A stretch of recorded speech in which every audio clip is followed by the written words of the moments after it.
Mangalvedha police स्टेशनच्या हद्दीतील मरवडे इथं विजयकुमार येडसे यांच्या शेतात पत्र्याच्या शेडमध्ये तिरट नावाचा जुगार चालणाऱ्या अड्ड्यावर प्रशिक्षणार्थी IPS अधिकारी अंजना कृष्णा व्हीएस यांनी छापा टाकून रोख रक्कम, मोटरसायकल, मोबाईल, चारचाकी वाहन असा 9,50,000 रुपये किमतीचा मुद्देमाल जप्त करून प्रदीप कांबळे जत, सीताराम बागल मरवडे, परमानंद उर्फ करण कांबळे जत, एकनाथ कांबळे बेगमपूर, सुरेश गोडसे सिद्धेवाडी, विजयकुमार येडसे मरवडे, रवी बोरगीकर जत, बसवराज कोळी जत, महेश बिराजदार इंडी, शोभा जाधव चडचण, महादेव नाईक जत, दिवेकर जत, सुधाकर लुती जत, मंगेश सिद्धेवाडी, समीर मरवडे, राजकुमार चडचण, चंद्रकांत जाधव, मुजावर पवार एड्राव, परमेश्वर कांबळे जत आदी 18 जणांविरुद्ध गुन्हे दाखल करण्यात आले आहेत।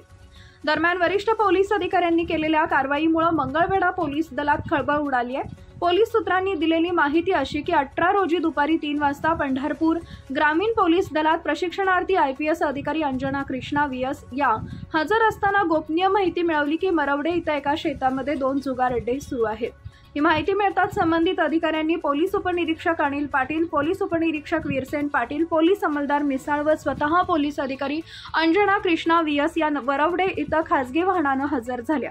अलीकडेच वाहन उभा करून जुगार अड्ड्यावर छापा टाकला। छाप्याप्रसंगी जाग्यावर जुगार खेळणाऱ्या 18 आरोपींना पकडण्यात आले। 2 ठिकाणी गोलाकार बसून तेरट नावाचा जुगार खेळत असल्याचं निदर्शनास आलं। यावेळी सर्व आरोपींची झाडाझडती घेतली असता त्या घटनेत मोटरसायकल, मोबाईल, रोख रक्कम, चारचाकी वाहन असा एकूण 9,50,000 रुपये किमतीचा मुद्देमाल जप्त करण्यात आलाय। याची फिर्याद पंढरपूर ग्रामीणचे पोलीस अंमलदार गणेश पाटील यांनी मंगळवेढा पोलिसात दिली आहे।